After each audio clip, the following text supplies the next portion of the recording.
रायबरेली में खुला नया थाना चंदापुर। डीजीपी प्रशांत कुमार ने किया उद्घाटन। 23 गांवों को मिलेगी सुविधा। उत्तर प्रदेश के डीजीपी प्रशांत कुमार ने रायबरेली में नए थाने चंदापुर का उद्घाटन किया। यह रायबरेली जिले का 20वां नया थाना है। इस थाने से 23 गांवों को लोगों को लाभ मिलेगा। अब उन्हें शिकायत दर्ज कराने के लिए दूर नहीं जाना पड़ेगा। डीजीपी प्रशांत कुमार ने साइबर क्राइम को वर्तमान की सबसे बड़ी चुनौती बताया। उन्होंने कहा कि पुलिस इससे निपटने के लिए कई कदम उठा रही है। स्कूलों में साइबर क्राइम के प्रति जागरूकता कार्यक्रम चलाए जा रहे हैं। 31 मई को रिटायर्ड होने जा रहे डीजीपी प्रशांत कुमार ने अपने कार्यकाल की सफलता का श्रेय राज्य सरकार को दिया। उन्होंने इस अवसर पर थाने के अंतर्गत आने वाले 23 गांव के चौकीदारों को साइकिल, छाता और लाठी वितरित की। कार्यक्रम के अंत में उन्होंने थाना परिसर में पौधारोपण भी किया। एसपी न्यूज चैनल रायबरेली से रिपोर्ट, ब्यूरो चीफ मानसी। एक नया थाना चंदापुर के नाम से शासन ने सृजित किया है और यहाँ के भौगोलिक स्थिति को देखते हुए जो मानक हैं उसके हिसाब से उसको ध्यान में रखते हुए शासन ने एक नया थाना सृजित किया है। ये जनपद का 20वां थाना है। इससे लगभग 1.25 से 1.5 लाख लोगों को बेहतर पुलिस व्यवस्था का लाभ मिलेगा और लोग जो महाराजगंज थाने तक जाते थे उससे बचेंगे। और मैंने आपको पहले ही बता चुका हूँ कि यहाँ पे जो पुलिस और पब्लिक का अनुपात है वो अन्य जगहों से बेहतर है और ये उस मानक के अनुरूप है जो BPRND एक जो संस्था है जिसने मानक, जो पूरे इंडिया के लिए भी मानक तय करती है, उसके लगभग बराबर है। और जब नए हमारे आरक्षी आएंगे यहाँ भी एक RTC चलेगी तो मानक लगभग 100 के बराबर। यहाँ 100 लोगों पे एक, अगर हम पूरे जनपद की पॉपुलेशन को देखें तो 100 लोगों पे एक आदमी की रहेगी। और शासन की वरीयता आप सभी लोग अवगत हैं कि कानून व्यवस्था के प्रति कितनी सजग और सतर्क है और अपराध के प्रति ज़ीरो टॉलरेंस की नीति रहती है।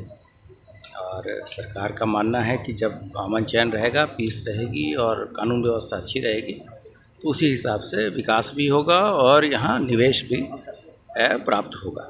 सर, साइबर अपराध जो है वो उत्तर प्रदेश ही नहीं पूरे देश में हो रहा। आपने साइबर थाने भी बनाए हैं, लेकिन आपको लगता नहीं कि ये थाने और अपग्रेड किए जाने की ज़रूरत है? हाँ, वो जब 2017 में सरकार बनी थी तो सिर्फ 2 ही साइबर थाने थे पूरे प्रदेश में।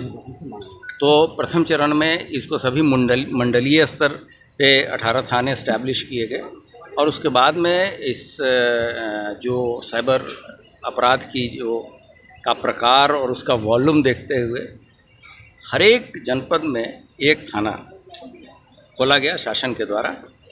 और हर एक थाने में, साइबर थानों के अतिरिक्त जितने थाने हैं सभी में एक साइबर हेल्प डेस्क भी खोला गया है और वहाँ भी चीज़ों को, साथ ही साथ जो साइबर क्राइम हो रहे हैं उससे जागरूक करने के लिए भी एक बहुत बड़ा जन जागरण अभियान विभिन्न लोगों के द्वारा चलाया जा रहा है जिसमें पुलिस भी शामिल है।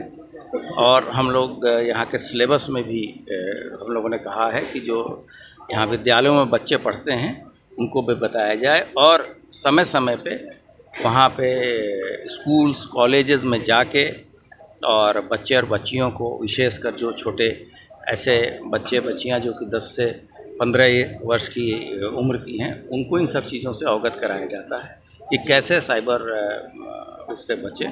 तथा केंद्र सरकार के द्वारा भी इसमें बहुत सारे प्रयोग किए जा रहे हैं, जैसे कि I4C एक अलग से वहाँ भारत केंद्र सरकार के गृह मंत्रालय में एक यूनिट खोला गया है जो उन चीज़ों का लगातार अनावरण करता है कि कितने कंप्लेन प्राप्त हुई और उसमें से कितने FIR में कन्वर्ट हुई।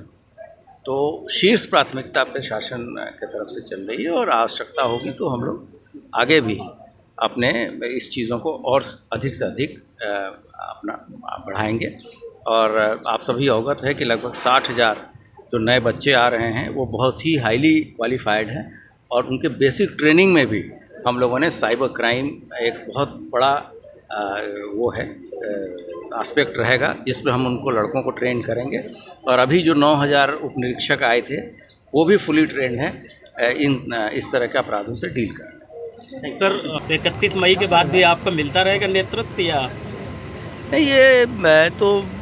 ये सब चीज़ें तो एक सामान्य प्रक्रिया है सरकारी नौकरी में। ये सारी चीज़ें, इसका पूरा श्रेय सरकार को और माननीय मुख्यमंत्री जी के नेतृत्व को जाता है, जिन्होंने सबसे पहले इस क्राइम और क्रिमिनल के खिलाफ जीरो टॉलरेंस की नीति को अपनाया और पुलिस को पूरी तरीके से स्वतंत्र रखा किसी भी अन्य प्रकार के इंटरफेरेंस से, जिससे इसके परिणाम आए। अभी आपने देखा होगा कुछ महीने पहले ही जो महाकुंभ हुआ वो पूरे विश्व के लिए एक मॉडल है कि इतने लोग 45 दिन के अंदर 66 करोड़ 30 लाख लोग आए और बिना उस दौरान कहीं कुंभ क्षेत्र में न कोई घटना, न कोई दुर्घटना, न कोई मर्डर, न कोई अन्य प्रकार के क्राइम हुए। तो ये सब दिखाता है कि शासन का कितना कमिटमेंट है इसके प्रति।